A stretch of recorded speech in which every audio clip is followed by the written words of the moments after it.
Mientras el mundo aplaudía alfombras rojas y portadas glamorosas, algunos actores y actrices ya jugaban a otro nivel.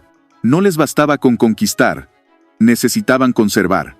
Y no hablamos de cartas, ni fotografías. Hablamos de objetos personales, íntimos, que convertían en trofeos silenciosos. Lo que sus parejas creían haber dejado atrás, ellos lo guardaban como trofeo de cacería. Ropa interior, mechones, joyas con historia, prendas marcadas con más que perfume. Era parte de un ritual de poder que pocos se atrevieron a denunciar. Porque en ese Hollywood, el fetiche no era secreto. Era moneda de estatus. Hoy te mostramos los nombres que coleccionaban más que recuerdos. Guardaban rastros. Y sabían que eso también era tener el control. Norma Shearer tenía fama de sofisticada, de actriz que jugaba dentro de las reglas. Pero quienes trabajaron cerca de ella sabían que su vida personal era otra historia. Una ex empleada doméstica reveló que Shearer tenía una caja oculta en su camerino, con objetos personales de antiguos amantes, no cosas comunes, guantes usados, corbatas con manchas, incluso un recorte de tela que no era de su ropa. Nadie preguntaba, pero todos intuían de qué se trataba. Durante una fiesta privada, una invitada afirmó haber visto un pañuelo con iniciales que no correspondían a ningún familiar. Cuando se lo preguntaron, Norma solo respondió: algunas cosas no se olvidan, se retienen. Los rumores se dispararon. Directores que tuvieron aventuras con ella confesaron después que, al terminar, sus cosas desaparecían. Un reloj, un encendedor, ropa interior. Lo que pasó fuera del set no se discutía, pero se coleccionaba. Norma no guardaba recuerdos, acumulaba pruebas de dominio. Y cuando alguien se acercaba demasiado a su caja privada, el trato cambiaba. Porque para Shearer, la verdadera actuación no era frente a la cámara, era lo que mantenía guardado bajo llave. Bárbara Lamar vivió rápido y dejó atrás más que películas. Apodada la chica demasiado hermosa, su imagen pública era de escándalo constante, pero pocos sabían que su colección privada era casi tan extensa como su filmografía. Amantes breves, pero con rastros duraderos. Prendas íntimas, cartas que no se escribieron para guardar, objetos que no pertenecían a ella. Un periodista de la época descubrió que, tras su muerte, en su casa se hallaron cofres cerrados con objetos imposibles de justificar, ropa rasgada, cinturones masculinos, colgantes escondidos entre páginas de libros, cada uno etiquetado con una inicial, como si fueran parte de un inventario emocional. Lo más perturbador fue una nota escrita a mano. No son suyos, ahora son míos, cuando se intentó adaptar su historia al cine. Nadie quería manchar su imagen de símbolo del Hollywood silencioso. Pero quienes la conocieron, sabían que Bárbara no quería que la recordaran. Quería que la sintieran, incluso después. Lillian Gish era el rostro puro del cine mudo, pero su vida privada nunca fue tan inocente como sus papeles. En su residencia se encontraron, años después de su muerte, cajas con objetos personales que no eran suyos, pañuelos bordados, botones envueltos, prendas diminutas que no coincidían con su talla. Se pensó que eran regalos, hasta que uno tenía una nota que decía tuya. Aunque no lo sepas, no tuvo matrimonios, pero sí relaciones que mantuvo lejos del ojo público. Según una mujer que trabajó con ella en los años 30, Lillian guardaba en sobres cerrados recuerdos de visitas discretas. Lo curioso era cómo los organizaba, con fechas exactas, notas breves y una frase que repitió en más de un caso: esto no se devuelve. Una ex asistente juró que Gish tenía una pequeña caja de terciopelo donde nadie podía tocar. ¿Se puede guardar una relación sin conservar al otro? Para Gish, la respuesta estaba entre páginas, telas y rastros. Lo suyo no fue una carrera limpia. Fue un archivo de presencias que ella nunca soltó. Lon Chaney Jr. fue ícono del terror clásico, pero sus papeles no eran lo más inquietante de su vida. Fuera del set, tenía una afición extraña: guardar objetos íntimos de sus parejas como si fueran amuletos. Su círculo más cercano lo sabía, pero nunca lo confrontaban. En una entrevista vieja, un técnico de utilería contó que Chaney tenía un compartimiento secreto en su camerino con envoltorios, cintas y retazos de tela que nadie podía tocar. No era decoración ni superstición. Era posesión. Según una antigua novia, él conservaba ciertas prendas personales porque eran parte de su personaje, como si necesitara esos trozos de otra persona para actuar con autenticidad.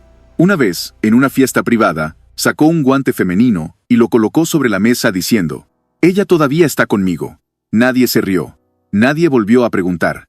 Lo que pasó detrás del camerino nunca fue parte del libreto, pero muchos sabían que Lon Chaney Jr. no necesitaba disfraces para parecer oscuro. Su necesidad de guardar lo que otros dejaban atrás era más que fetiche. Era dominio. Gloria Swanson era la reina de su época, y no se conformaba con atención. Quería permanencia. En sus diarios privados, hay fragmentos donde confiesa que cada romance dejaba una marca, y que ella también dejaba marcas físicas y emocionales en los demás. Pero lo más perturbador fue saber que guardaba objetos íntimos de sus parejas como si fueran trofeos de guerra ganada. Un fotógrafo de revistas relató que, durante una sesión, Swanson llevaba un collar que nunca usaba en público. Cuando le preguntaron por qué lo llevaba ese día, respondió: «No es joya, es recuerdo». Más tarde, se supo que ese collar incluía un dije fabricado con el fragmento de una prenda íntima de un actor francés con quien tuvo un encuentro fugaz. Lo usaba en eventos selectos, como quien presume una victoria. Esa mirada decía más que el diálogo. Swanson no hablaba de amor. Hablaba de conquista. Y como toda conquistadora, necesitaba algo tangible que probara que estuvo ahí, y que nadie más lo tendría.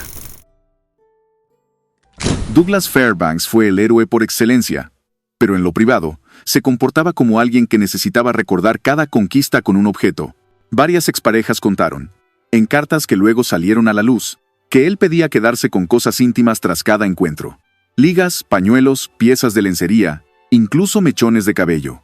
Decía que le servían para inspirarse en sus escenas de acción. En su mansión, una habitación tenía vitrinas cerradas que no mostraba a nadie. Un jardinero, en su lecho de muerte, contó que una vez entró por error y vio más que recuerdos. Eran fragmentos de las vidas de otras personas. Cada objeto tenía una etiqueta con fecha y un lugar. Ninguno era suyo. Todo era de ellas. La escena fue tan intensa que la censura no la permitió en ninguna biografía autorizada. Porque mostrar a Fairbanks como el héroe era más rentable que revelar al hombre que guardaba más que recuerdos. Guardaba dominio, pieza por pieza. Esther Williams dominó la pantalla con sus coreografías acuáticas, pero lo que no todos sabían era que fuera del agua, también nadaba entre trofeos íntimos de sus relaciones pasadas. Una antigua asistente reveló que, tras cada ruptura, Esther guardaba una caja con objetos personales de sus exparejas. No eran fotos. Eran cosas que ellos no sabían que habían perdido. Ropa interior, recortes de cabello, notas privadas. Durante una entrevista, cuando le preguntaron por sus relaciones, soltó una frase que pasó desapercibida. El cuerpo se va, pero algunas cosas quedan conmigo. Años después, esa misma frase apareció escrita dentro de una de sus agendas personales, junto a una lista de iniciales y fechas. Una periodista que tuvo acceso a su vestidor privado mencionó que había cajones con etiquetas numéricas que nadie podía abrir. Esther no perdía. Ella retenía. Y lo hacía con la frialdad de una atleta que no olvida una sola marca. Lo suyo no era nostalgia, era método. Porque en su mundo, el trofeo más valioso no era una medalla, era una prenda que nadie volvería a usar. Pola Negri fue un huracán en el Hollywood silente. Glamurosa, excéntrica y siempre rodeada de escándalos.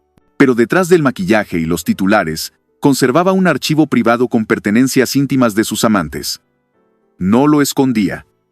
Incluso lo insinuaba con orgullo. En sus memorias escribió: «No basta con amar. Hay que tomar algo que no se devuelva». En Europa, se decía que Pola tenía un baúl forrado en terciopelo negro, donde guardaba prendas personales, mechones de cabello y pequeños objetos que pertenecieron a figuras muy conocidas. Cuando murió Rudolph Valentino, con quien tuvo una relación intensa, se filtró que ella se quedó con una pieza íntima suya y la mandó incrustar en una joya. Esa joya fue vista en varios eventos posteriores, siempre en su cuello. Lo que pasó fuera del set fue igual de cinematográfico. Pola no necesitaba cámaras para protagonizar. Ella misma montaba su propia historia. Y en esa historia, los hombres no eran personajes, eran piezas coleccionables. Estos íconos no solo conquistaban, marcaban. Cada objeto guardado era más que un recuerdo. Era un símbolo de poder, de control, de que estuvieron ahí y nadie más lo olvidaría. No se trataba de amor, Se trataba de dominio emocional envuelto en tela, perfume y cicatrices. Mientras el público celebraba romances de portada, ellos armaban colecciones privadas que nadie debía ver, trofeos que hablaban más que cualquier entrevista. Porque cuando el deseo se convierte en ritual, guardar lo íntimo ya no es pasión, es estrategia. Si quieres más verdades ocultas como esta, suscríbete, porque lo que Hollywood cayó durante décadas, aquí lo sacamos sin filtro.